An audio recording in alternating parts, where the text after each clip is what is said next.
Hello, everyone. Hello. Okay, so I've started. Amelia. Yes, I've started the Hello, recording.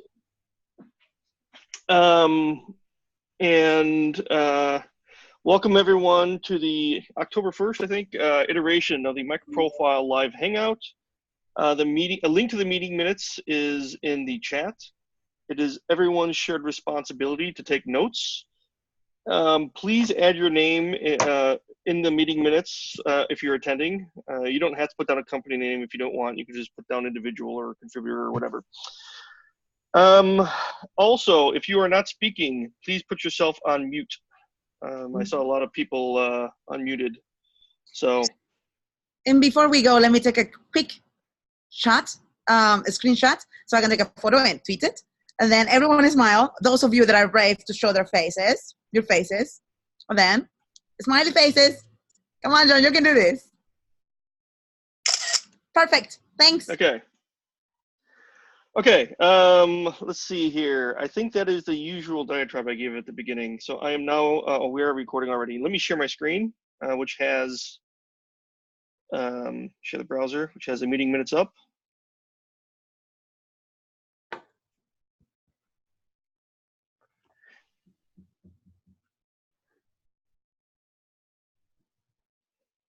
Okay, do folks see the browser? It's perfect. Yes. Okay. All right, I am going to scroll down here to the agenda and minutes.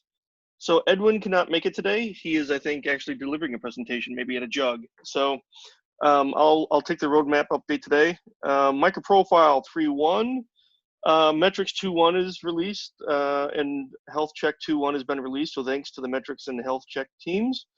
Actually, it's just Health. Well, okay, Metrics and Health. And just before the meeting, I pushed out the RC1 release for MicroProfile 3.1. So please feel free to take a look and error check me. Also, actually, we'll hit that in the marketing section. We'll have to talk probably what we're gonna do for this release. Okay, standalone. If there is an update, the LRA folks, long-running actions, any update you want to give?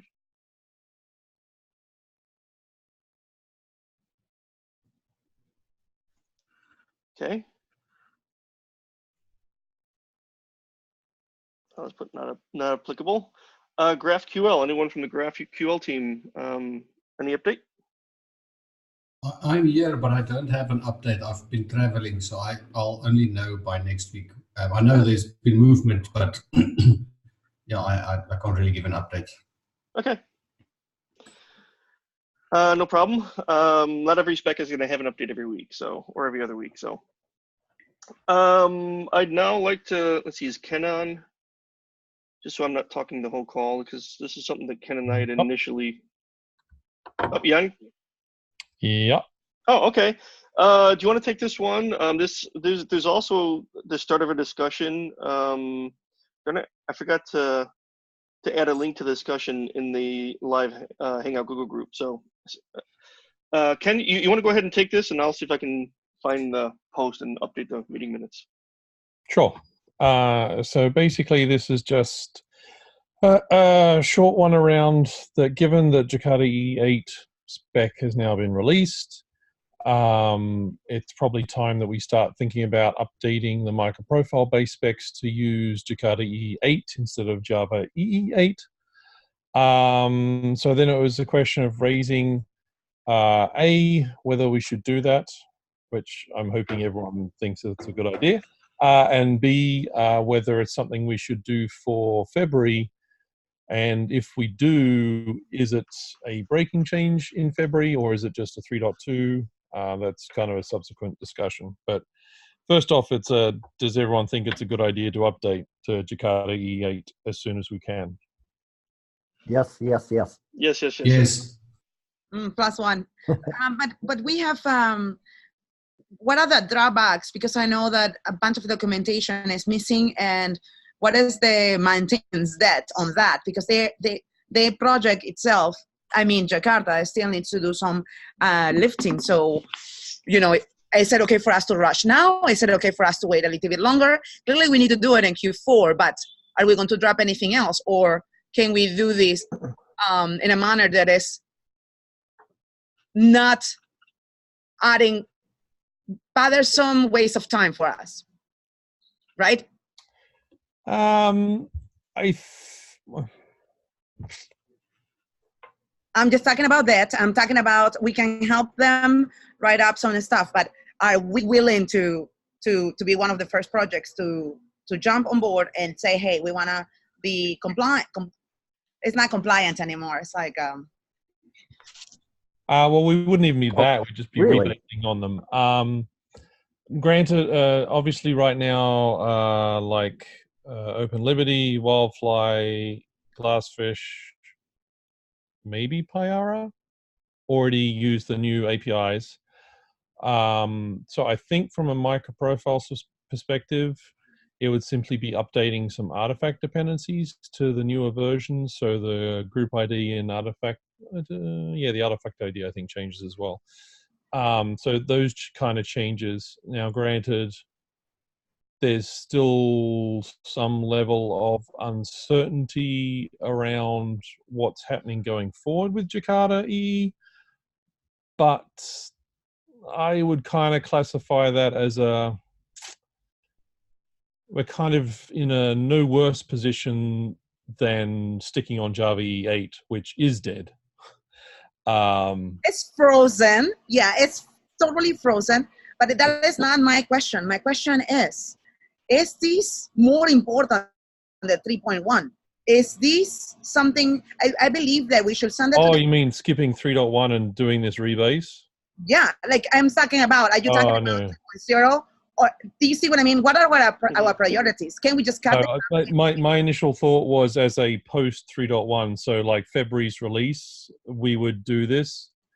And then... Yes. Then, yeah, so then we say we're talking about Q1 2020. Yeah. So can we document in the minutes and say this is something coming in the future? Because if we start by stating, oh, let's do this, but we are not specific with the timelines, immediately we are not only I worry about the adaptability of future users and clients that will want support for MicroProfile. We need to set up expectations within ourselves, then send it to the community, circulate it, and then gather as much data as the pros and cons of moving into Q1. Because I was thinking maybe we can end the year with this, but do you see what I mean? It's like we have not even written the skeleton to say, these are the considerations. I think to be fair, Amelia, to be fair, John started Google group discussion on this, and is kind of said it's February 2020 release, just like a roadmap. I think it's a good idea to rebase to Jakarta EE8. And also I commented on the thread, it's considering like it's group ID, artifact editing. Plus, I have some plans for the fault tolerance. We want to consume the metrics major release so that we plan to introduce backward incompatible changes. So that's kind of satisfy the 4.0 requirement. So I think is with this bigger kind of Jakarta EE move, it makes more sense. To make a bigger announcement. Actually, we help Jakarta EE as well. Well, you see, my concern about combining those two items, the idea with Jakarta EE8 is that it's supposed to be a super easy, no migration. Your application servers and all your applications should just continue to work. But if it comes out looking like, well, MicroProfile had to update to a major version to support Jakarta EE8, that I don't know if that looks very good. And I understand the config item, but let's keep that separate for right now. But I'm just kind of wondering from a Jakarta EE8 support statement whether we should stick with just a minor version update. Not really. think about like when we move from Java EE7 to Java EE8, obviously Java EE8 is backward compatible with Java EE7. We did the MicroProfile 2.0 release. So I understand your the thinking behind kind of there's a less change no Well, there's no change. There's no change. Yeah, no change. However, group ID, artifact ID changes. So your app has to change. Like the POM dependencies has to change. Well, technically, no. Because that's how all the application servers continue to be compliant. Open Liberty didn't change anything. But if you want to use Jakarta EE8 APIs, your artifact ID and group ID has changed in the POM. Otherwise, you continue to use the Java EE8 API. So. I guess you could argue that if someone's using MicroProfile, they've got MicroProfile dependencies in their POM and not the Jakarta ones directly, and that the Jakarta ones come in transitively through the MicroProfile POM transitives. If that makes sense. So let's see. Yeah. We have been Java EE. MicroProfile has been Java EE compliant 8 since 2.1, right? Release, and we did 3 with 8. So we have 2 releases with 8. We are going to have MicroProfile 3.1 also as a 3rd release with 3.8. I think we need to plan on becoming Jakarta EE8 compliant. We need to do our homework to see what happens, what is going to break. We already know that we will not be able to break changes with Java EE8, but what are the major changes that we want to do? The project needs to do itself in Q1 2020, and do we need to acquire and adapt to Jakarta EE8? In the maintenance point, my logic clicks into do we need to? Not because it's cool, but is it required? Or do you see what I mean? We need to adapt, but how do we do it in a manner that adds value without saying, Jakarta EE8 is the latest, most awesome thing, and we want it. I don't like that philosophy because it's total bullshit. I believe in sorry, but the change is a no operation at all. It is just a change of the artifacts, the Maven artifacts, the classes, all the class names, all the package names, everything is identical. So there is no change at all required, and you can even compile against Jakarta EE and run with Java EE. So I don't think it is a good thing to say this is a major change, because there is nothing breaking. There is no additional API in like we had with the Java EE7 to 8. It is identical. From the API. Well, I sorry, I have one. I'm gonna step in here. I have one, I think, pretty key data point as well, and that is at some point, the next release of Jakarta, there's going to be an API change, right? A package name change, and so I'd sure hate to kind of have a MicroProfile 4 in February, then a MicroProfile 5 in June, right? Or whenever that is going to be. Now I mean, we don't know when there's going to be a package name change, right? Is it even going to happen by June? I don't know, right? But we are going to find ourselves in this odd situation with minor and major releases, or we may have to have 2 major releases very close to each other. So I thought maybe we do not need a major release for this, because there is no change at all. Maybe like we should discuss separately on the Google group saying, do we want to consume Jakarta EE8 or wait for Jakarta EE9 with the namespace change? And I'm going to be biased here to the core. I would love for us to wait until release 9. And it is just because there are too many unknowns with 8, just because it's like, Rudy, were you the one talking a moment ago? You didn't say your name, so I was like, what? Who is talking? Rudy. Yeah, exactly. Yes, it was me. So sorry, right? I'm not here every week, so my voice is probably not known. Oh, but sorry. I remember your voice. I was like, that's Rudy. But for those not knowing. So you see, we should talk as a community. We should write it out, and we should say the pros and cons. In my view, and this is just as a microprofiler, I am stepping away from Tommy Tribe and saying, if I were a developer and a user, both, I will want this project to wait until Jakarta 9 because 8 is frozen. And we already have Java EE 8.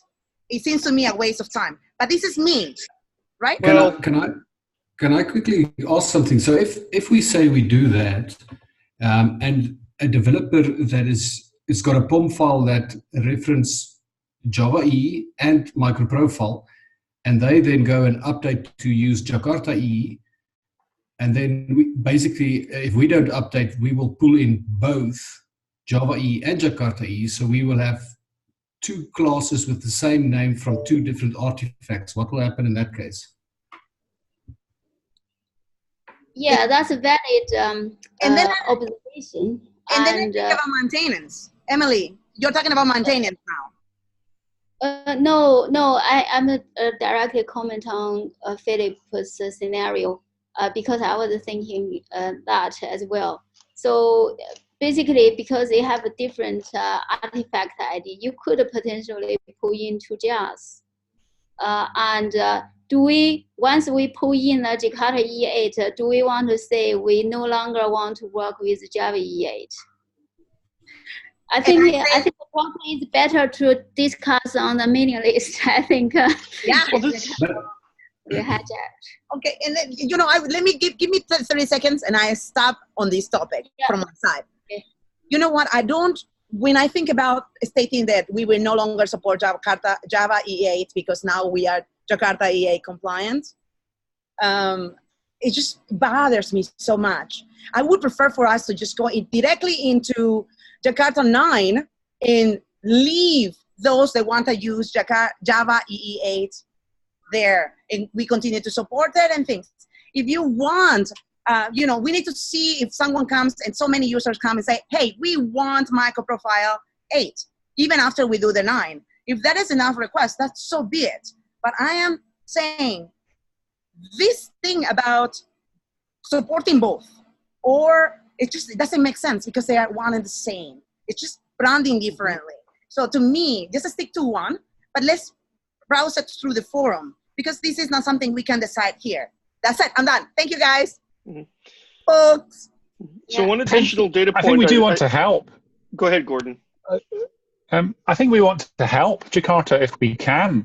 And us using Jakarta with like very little code change might be a good, there's quite a lot of Java interfaces in our code, and it might help Jakarta for us to say it's kind of a very minor op. But I do think maybe we need a very small version change, at least, because the problem of having incompatible class casts for the classes of the same name, but some containers have got different class loaders for different jars, or some might want to build that way. So the concept of it just kind of being invisible isn't there because of the fact that some, like a big bank might have a policy of being on Jakarta, another big bank might have a policy of being on Java EE.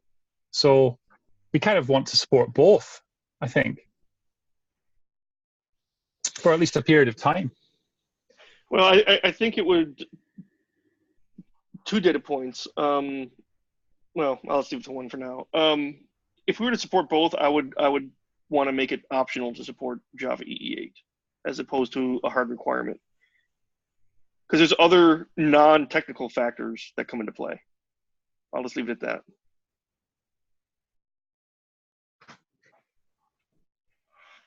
I'm not sure how do you optionally support one over the other, right? Well, the APIs are the same. They could be implemented, using, the dependency can either be Jakarta EE8 or Java EE8.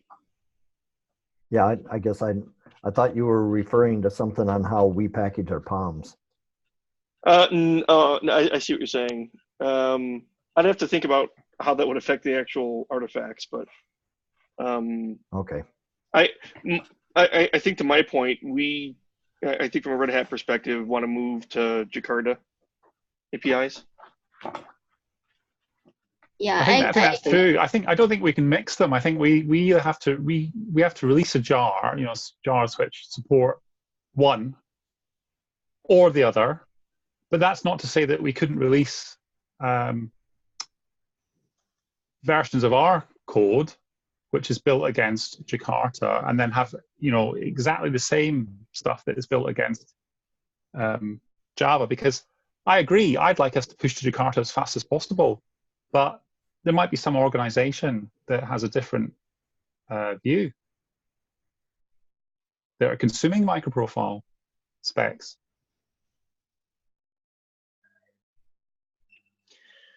Doesn't it? Well, maybe we should continue this chat. I'm sorry, I'm doing a time check here. I think. Yeah, we're about 20 minutes in on this one topic. I kind of want to, there's some other topics I think we're gonna have to talk to. So I guess I'll put down, till 25 after the hour to continue discussion. So sorry, I don't know if it's Emily or somebody else I interrupted, but go ahead. Yeah, that's fine. I think I agree. I just try to say we should continue discussion on the mailing list. We should start it in the mailing list and come back in the next call and see what's what. But I don't think this is something we can decide on the spot. There are too many unknowns. Yeah. I'd just like to add that we did raise it in the mailing list and we didn't get much of a response, which is why I was raising it here, because exactly. But people that don't see it all over the place. I wasn't expecting a decision today, that's for sure. Yeah, right, correct. Mm-hmm. I think Can I it's ask good a question? out. Can I ask a technical question? Nope. If you have a jar that's been built, once it's built, all the POM information's, gone, and the package names are identical. So is it down to a vendor decision in a way? And if we build the jar, from a MicroProfile point of view, their job is to deliver the jar. And then for a vendor that's packaging it into their runtime, they can choose either downstream of what MicroProfile do. Yeah. So in a way, it's a slightly moot point. Yeah, but the Java EE or Jakarta EE artifact names are still there in your POM file and are pulled in a transient way. So but indeed, that's an application POM file, or within the POM file of MicroProfile, it's also defined there. Yeah, well, when you build the MicroProfile POM, you have to specify the group ID, artifact ID for the individual specs. For example, CDI, you will say Jakarta instead. Yeah, and even if you do a POM import type, then you get them automatically. You do not even to specify them. So that's what Philip said, that you can have a situation where you have an application where the jar files, the classes are there twice if it's not provided. Most of the, some of the runtimes, they are provided, so that's not an issue, but not for all of them, so that could be an issue. But even with provided, it will be an issue, isn't it? Because I'm coding against it, so... I think the problem could come when you have a spec that says, I want to pull in Java X servlet, but the container only provides Jakarta.servlet or vice versa.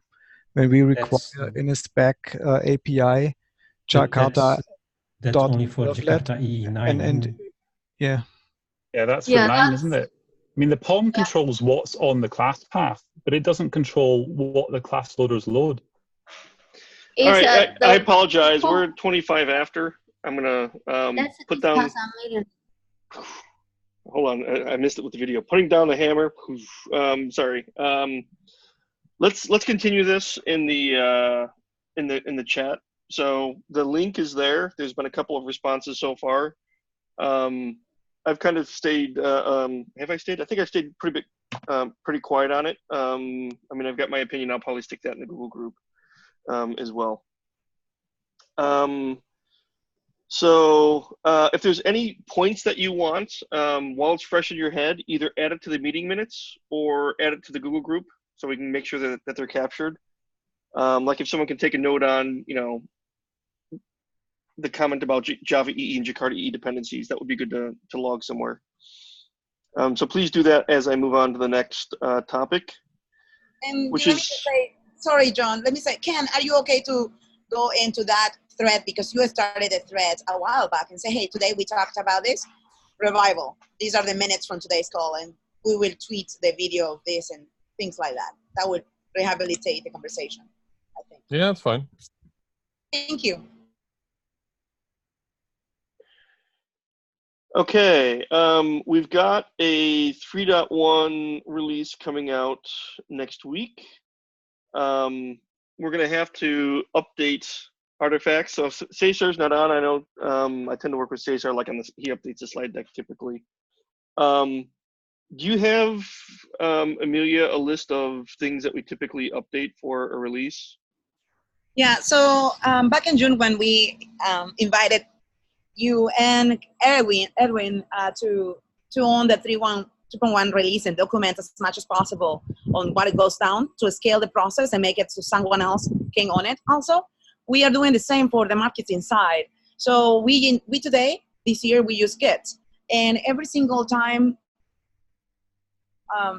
my recommendation is, this was created in June based on what we were working on 3.1 release on the technical side. My recommendation is to use Git to assign to at least 2 committers that are active on the branding side. That would be likely me, Ryan, Cesar from Red Hat, at least 2-3 of us, so that we know the ticket arrived. We know the tickets arrived and stuff is happening.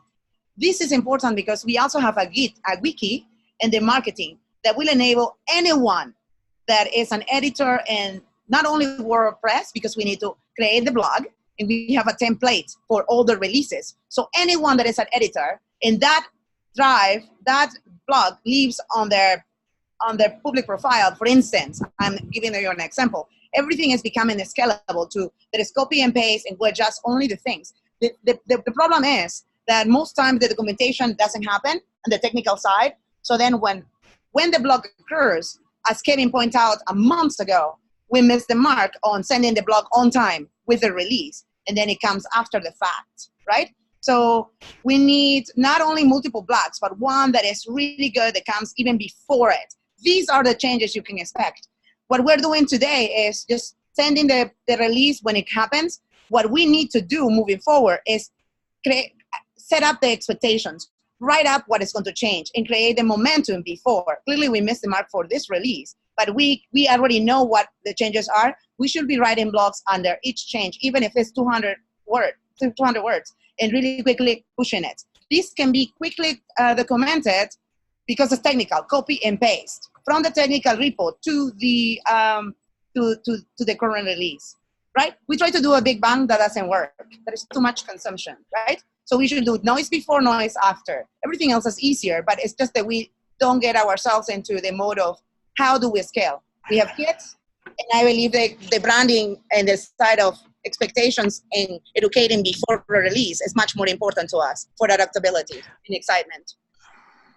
So I'm obviously not a marketing expert, but I mean, it's very often you try to condense everything at one point in time, like the release point, and then have these 10 or 20 ones where people say, yeah, this is most successful because then everyone's talking about it because of the massive presence. While if you sprinkle it all over the time, it's, as you just mentioned, noise that will just fall on the floor because people say, it's not yet there, I can't try it, it's coming in X weeks, and then they forget until then. But I have no idea. So what I'm talking about is like users that are using 3.1, they will want to know what is going to break for the future so they can move faster. We're not talking about 6 months release and things like this, but when they know, and I'm talking about the users, I am stepping away from branding. As a user, you will want to know and be so boringly onto what to expect. So the adaptability for the newest release happens more promptly than waiting for the release to occur. I do agree that sprinkling it too far and ahead in advance is problematic. But if we do it within the month, right? within the month, 2 weeks, I think that is going to be fantastic for the project itself. But that is my point of view. Clearly, like I am onto efficiency and like execution. And what is the big thing that people worry about? They worry about that, maintenance. Every release means you have to migrate. You have to take people out. So what do? We make it so boring that everyone knows what is coming, and it's easier and simple. And that are the expectations of MicroProfile releases. You know exactly what you're going to get without the big bang. I don't believe in surprises, and I don't like to be informed. I like to be part of the experience. But that is me, right? And this is open source, by the way. So, it should be done in the open. But, we have a new person today, Andres. So can we welcome him? And maybe he has something to say about this.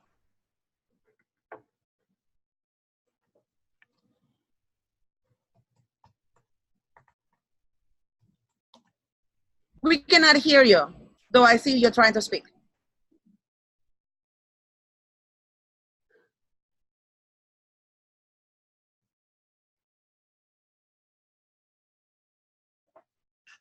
Anyway, anyone else can comment. I mean, this is we have Git, we just need to do everything via Git, and we will document. So the process is there, and it's going to be documented as anything else. That is the main area, and it can be scalable to anyone that wants to help on this side. But, I am thinking about the overall structure. Do we do a big bang, or do we start educating before? I don't really understand the big bang approach. Maybe it's better, but I don't want to hijack this issue either. If you have a link somewhere, to gather your thoughts and etc., I will take a look to see how can the committers help. I mean, I see this as two minor, incremental is the right word, I guess. Incremental updates across two specs, right?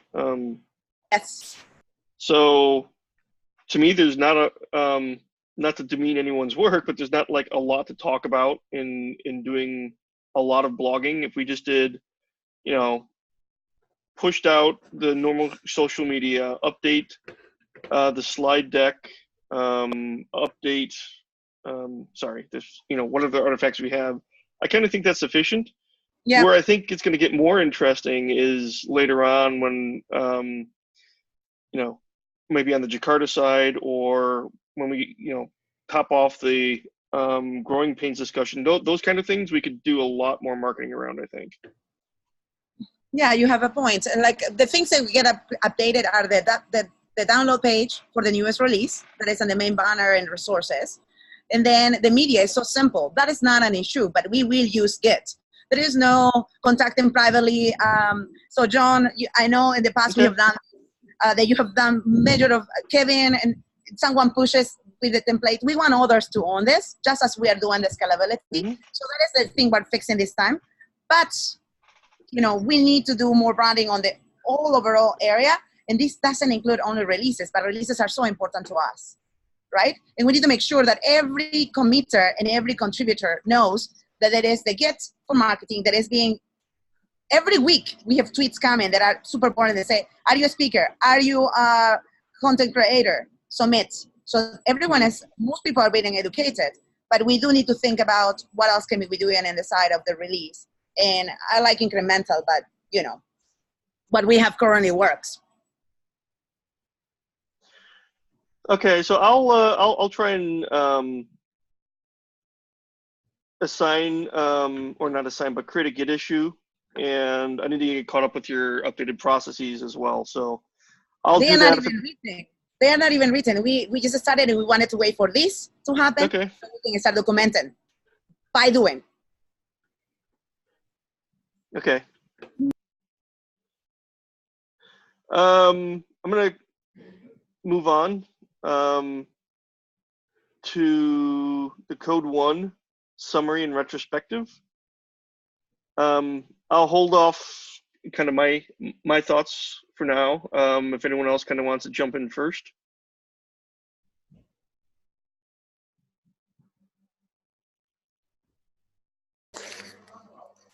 If no one want to talk, I will talk first. I think it's for the attendee size compared to the last 2 years is smaller. However, and for MicroProfile sessions, I have been attending or presenting. I think it's roughly similar or even more. Interest from the attendees. That's my thought. And also the Jakarta EE and MicroProfile both was really popular. So that's quite good. And there's a lot of MicroProfile talks which are really positive.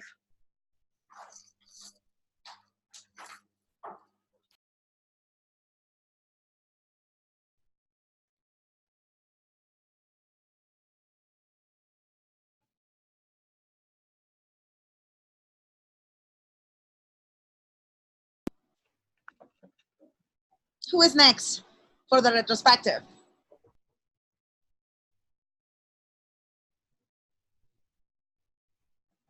You're on mute, John, I think. Yes, I was, but I had a very good point. Now I can't remember it, so I'll start over. So yeah, I agree with Emily. Smaller than prior years. The MicroProfile brand and usage, in my opinion, was in interest were greater than prior years. It continues to grow. I don't think that's just wishful thinking, right? You know, since we all kind of work on the project and chat here, that was just the vibe I got. That there's a lot of MicroProfile interest. There was continued discussion around Jakarta MicroProfile alignment in opinions, and that's I don't think there's really anything new. Just that there was more discussion on that topic, mostly at the Jakarta BOF, not as much at the MicroProfile BOF. The other interesting thing is I attended Ray Sang's presentation on Java and Kubernetes. Really nothing new in that there's a lot of Java interest around container orchestration and Kubernetes, right? So we've been having those service mesh calls. I haven't been on one in a while. Might be interesting to do a touch point based on the fact that it had 250 attendees. Eyeballing it about 250, and compared to a lot of the other sessions, again due to the reduced attendance, that was pretty significant. So does anyone else off the top of their head have the MicroProfile BOF kind of topics that were covered?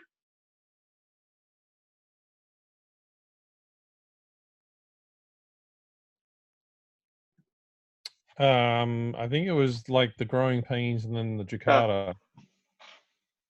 They were the two main topics we had to discuss.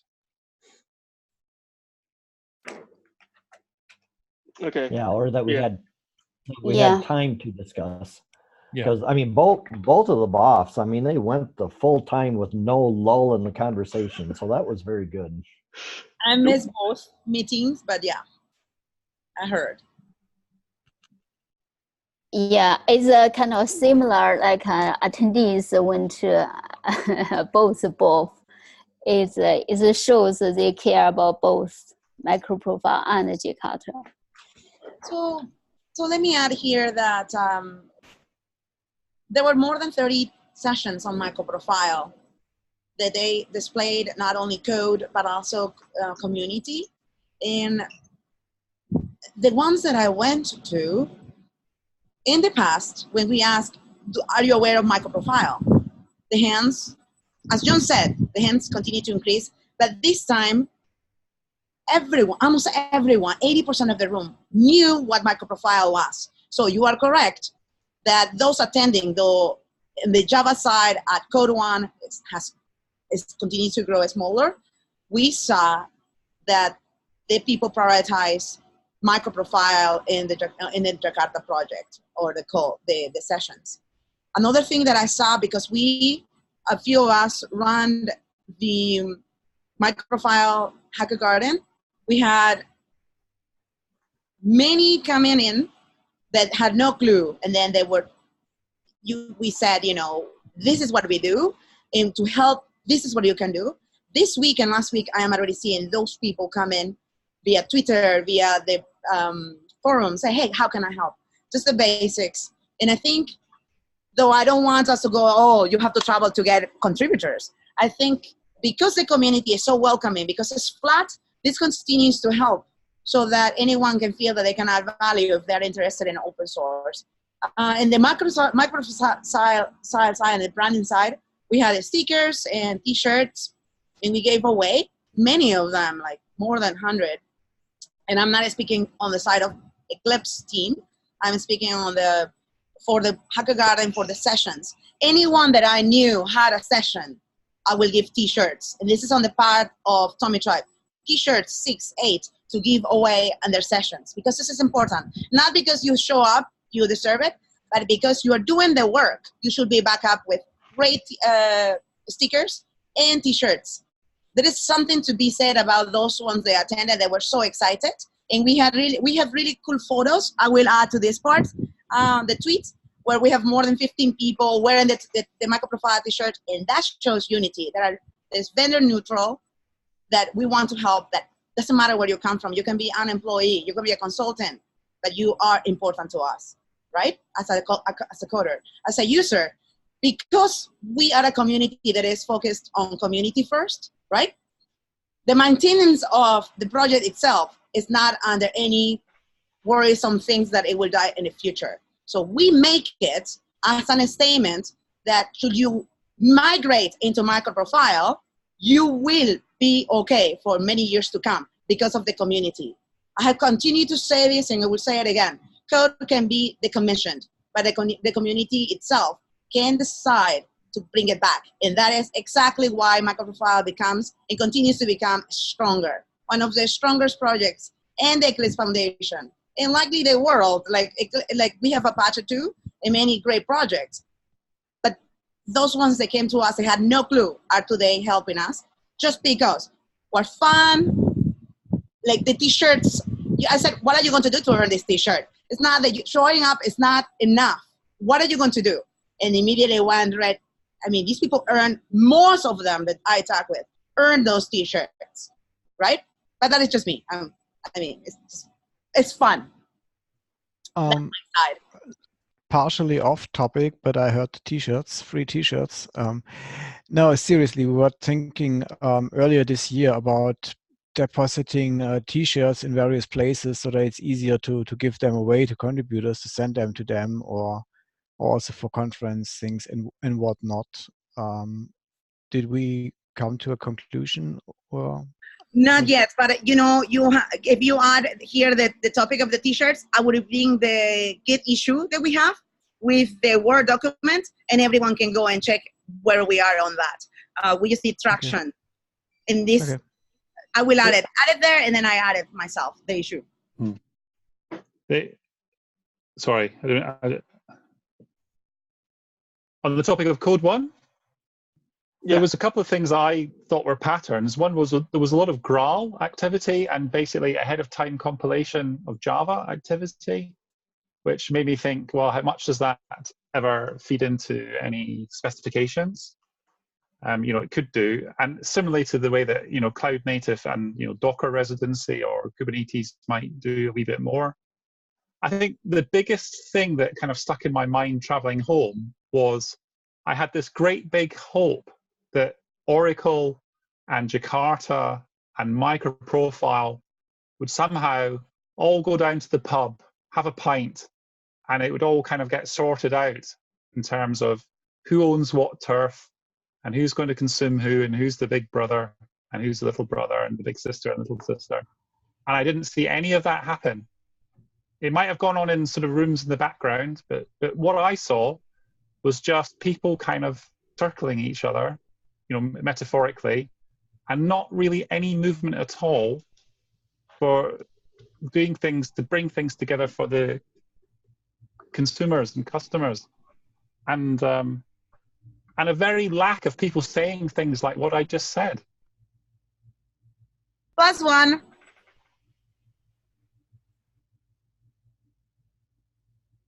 Gordon, you have a point. I didn't see any kind of breakdown in the kind of point of view based on sort of vested interest, which is natural. You know, it's naive of me to expect anything else. But I don't know what's going to break this kind of, you know, stable state where all the MicroProfile people want the MicroProfile project to continue. The Jakarta people might want the kind of cool stuff to be, you know, primarily in Jakarta, and Oracle's kind of like watching on, and, you know, maybe Microsoft are being kind of neutral by being in the community, but not actually, you know, authoring specs and building technologies, because then they would have to be, you know, pick one camp or the other. And I'm speaking completely personally as a microprofiler, not anything to do with my employment. And I imagine many other technical developers might have thought similar things. But nobody. By the way, yeah, but sorry, Gordon, you continue. No, you come in after me, Emily, if you like. Okay. This I just say is today Oracle announced their kind of opinion about the relationship between MicroProfile and Jakarta. They said kind of in the long run they would like to see the convergence and etc. I mean, yesterday, or there was the day before, I read something from Reza sort of say, well, you know, they're in the last. You know, some of his stuff recently is sort of being, you know, I'm holding my breath, but I'm going to have to breathe in quite soon, sort of stuff.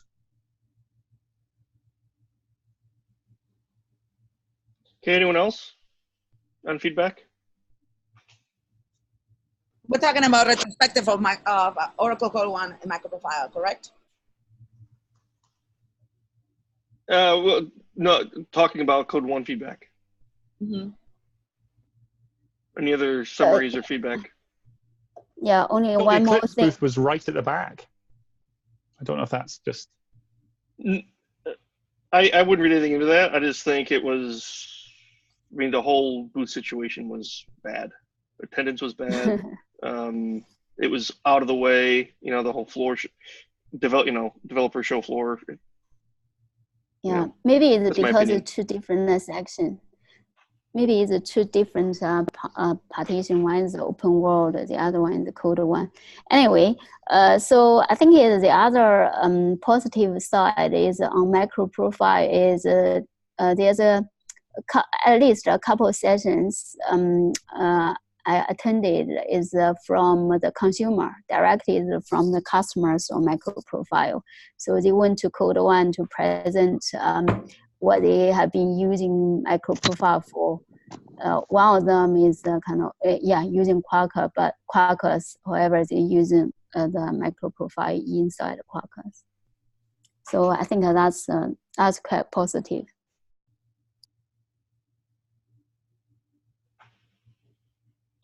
All right, we've got about 10 minutes left here. I'm gonna kind of, I guess, put down the hammer here again and go on to Java 11 support. In fact, that's one of the things I forgot to do. We're kind of each supposed to go off. Ken, darn it, do you have the wiki link that ties into this bullet item that Emily put around Java 11 support and MicroProfile starter?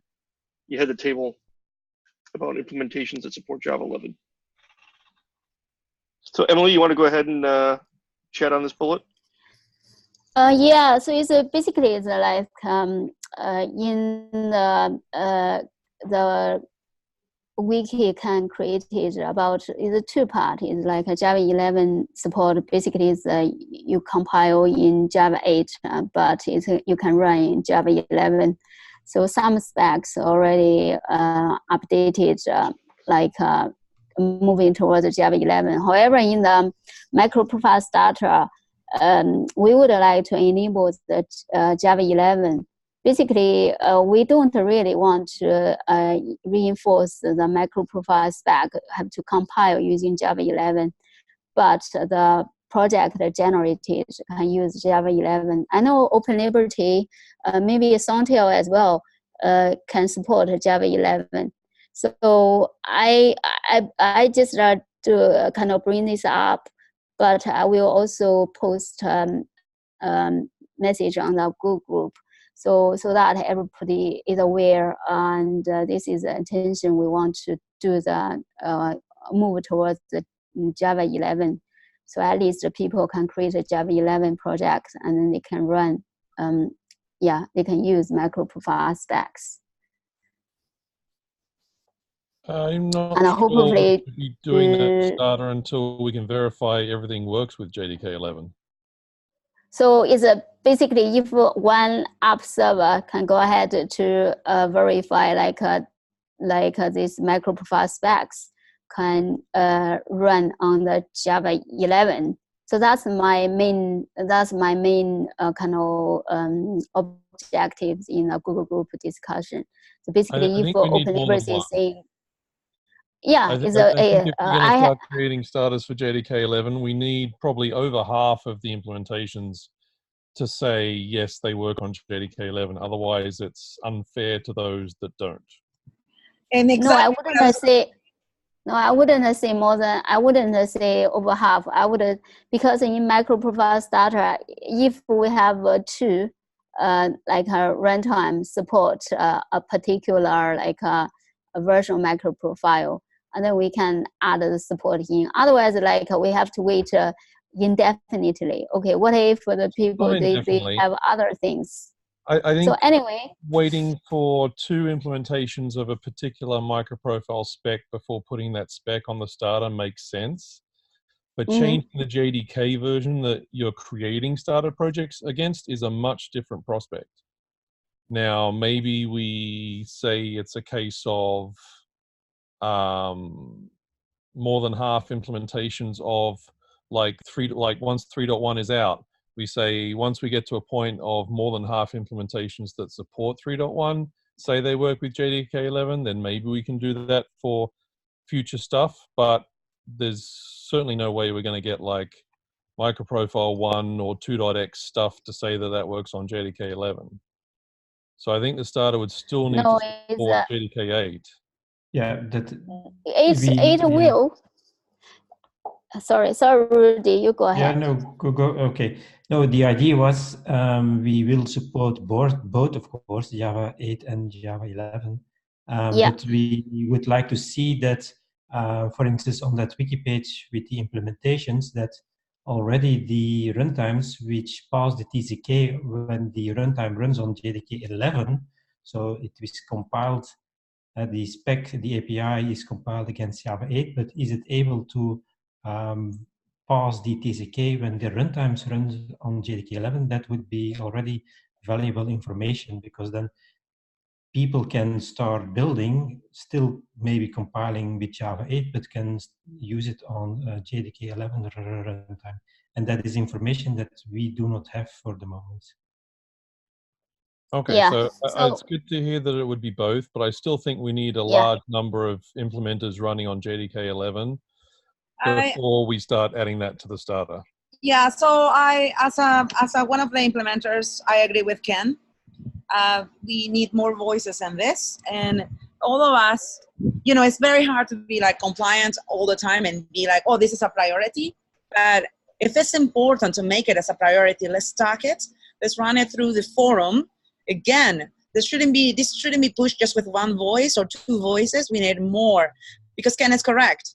We're talking about maintenance, we're talking about support, and we cannot control what our partners, those ones that support and have implementations, their speed. But agreeable, we will want to hear from them. Yeah, certainly. I think, I just do a heads up. So I will start the Google group as we speak. I was trying to start a thread conversation as I agreed with Rudy and Com this week. And this is a kind of a new nice feature. Is I don't think is anyway. Don't think put any particular runtime in a backward situation. Anyway, we can continue a conversation. However, I do want to create a table in the implementation to see which runtime support Java 11, so we can track the details. Okay, I think I'm happy to conclude this atrium and carry on the mailing list conversation. And Emily, you had a point here. The vendors that might want to comply, like Payara has some notes there. You know, it's not that we will stop anyone. The project shouldn't stop. The vendors that want to move faster. However, we need to control how, as a project, we put information through our channels, right? We don't control how Payara or how Red Hat, how Fujitsu, how all these partners will decide, hey, we are compliant because they have clients. They answer to their clients and their employees. They want, if a client comes and if I want support for X, they will decide to do so. Maybe they don't want to put it directly into the code. So be it. But us working together and instead of me first is always welcome. So I really like what Ken said, and I really like that you brought it this here before anything was move forward with push, push, push. It never works. It never works. So I really like this. I think it's great. Yeah, thank you. Okay, sorry, I got too many windows open, looking for a time check. We've got like 3 minutes left. One question, should we, on the same page here, should we have a table that gives a status of where the various implementations are with JDK 11 support? Not yet. Not without talking to you know. Well, the only reason I was going to bring that up is because we haven't defined what the threshold is, right? So we've said there needs to be more, but we haven't really said necessarily what the threshold should be. I thought it might be a good way. It's not the, I can see how it could be perceived in a negative way. These implementations have it, these don't. That's not the intent. So, but maybe I'll pull that back. That might be perceived to be. It will be perceived negatively. Yeah, negatively. It will be absolutely us pushing onto those ones that are not prioritizing because they cannot or whatever they do. It's internal. We cannot do that. That is just like, well, fair point. But yeah, I like we're talking in the open, and this video is going to be shown, and we're like, wow, that happened. I want to be part of that call. I hope more people say that and join. Well, I have the recording, so I can always edit that out. My battery is about to I adore it. Like, by the way, on my side for the MicroProfile side and Oracle Code One, it was wonderful to meet the many of you that I had not met yet. I really enjoyed the hacks, even though it was no sleep, like super exhausting. It was just wonderful to have those moments that I say, hey, and relax within thousands of people. I really enjoy it. So thank you to all of you that I get to hug. I appreciated that the most because we can work asynchronous any time of the week. That was amazing because, I really enjoyed that part the most. Yeah, to me, that's still the strength of Code One is everyone that I've seen over the years. And for me, that was number 22, I think, Code One Java 1. The people I normally meet and talk to still attend. A couple of exceptions, but generally speaking, that was good. It'd just be awfully nice to be able to talk to you, John. Yeah, can you believe it? Yeah, after 22 years, huh? After 22 years, exactly. Yeah, I love it. You would think. You would think they'd learn their lesson, just deny my attendance. So anyway, it's the people that I've met over the years, they still attended. It's just a little bit tougher to meet, a lot of new folks. I think in that venue. Mm-hmm. So it was too big, but that's one of the sides. New building, we don't get it anyway. All right. So I'm going to go ahead and close it here. Thanks everyone for attending the MicroProfile Live Hangout. Same bat time, same bat channel in 2 weeks. And this is the first call of Q4. So isn't that amazing? October 1st. We start on time. So let's do this. All right. Like, wow. So formally. Kisses everyone. Right. Bye. I need more of what you've got, Avi. More coffees. And it's over. Yeah. I need breakfast and lunch. So really. Great. All right. Cheers, everyone. Kisses, everyone. Yep, Go thanks, down. everyone. It was a pleasure to meet you. Kisses. Yep. Bye. Bye. Bye, everyone.